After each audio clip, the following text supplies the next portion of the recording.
అన్న మేమైతే చాలా సఫర్ అవుతున్నాం మేడం వల్ల. ప్రతిసారి ఎవరి మీద కోపం తీసుకొచ్చి మా పైన చూపిస్తుందో లేకపోతే మా మీద కోపం మా పైన చూపిస్తుందో తెలియదు. కానీ మేడం వల్ల మాత్రం మేము చాలా సఫర్ అవుతున్నాము. మేడం మాత్రం మమ్మల్ని అందరినీ ఫుల్ టార్చర్ చేస్తుంది. ఫుడ్ విషయంలో కానీ, స్టడీ విషయంలో కానీ, ఏ విషయంలో సరే. స్నాక్స్ బెల్ కొడుతుంది, అట్లా ఆడ స్నాక్స్ బెల్ కొడతాడు, స్నాక్స్ పెట్టి స్టడీ బెల్ కొడుతుంది.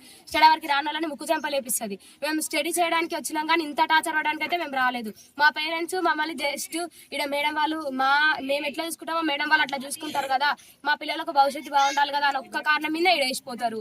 కానీ ఈ మేడం వాళ్ళు ఇట్లా టార్చర్ చేస్తే మేము ఎంత స్టడీ లాస్ అవుతున్నామో మాకు తెలుసు సార్. మేమైతే చాలా సఫర్ అవుతున్నాము. స్నానాలు చేస్తుంటే స్నానాల కాడ ఫోటోలు తీస్తుంది.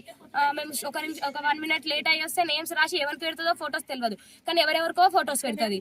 వీళ్ళు ఇట్లా చేసిరు, వాళ్ళు అట్లా చేసిరు అని. గర్ల్స్ కనుక చాలా ప్రాబ్లమ్స్ ఉంటాయి సార్. ఆ ప్రాబ్లమ్స్ కూడా మేడం అర్థం చేసుకోవాలి. మేడం ఒక గల్లే కదా సార్, మేడం అర్థం చేసుకోవాలి కదా. ఆ ప్రాబ్లమ్స్ మాత్రం మేడం అర్థం చేసుకోదు.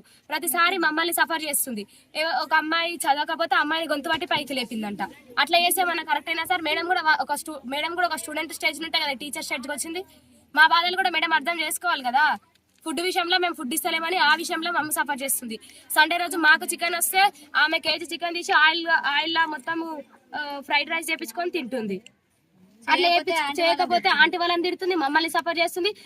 అది కూడా డైరెక్ట్ చెప్పదు సార్. క్లాస్ లోకి వచ్చిన తర్వాత అందరి ముందలా తిడుతుంది. పేరెంట్స్ విషయంలోకి వెళ్తుంది.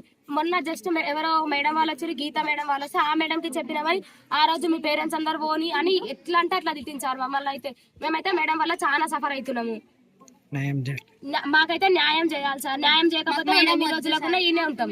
మాకు మాత్రం మేడం అయితే వద్దు. కొత్త మేడం అసలు చదువుతాం, లేకపోతే మా ఫ్యూచర్ ఖరాబ్ అయినా సరే బయటనే కూర్చుంటాం మేము.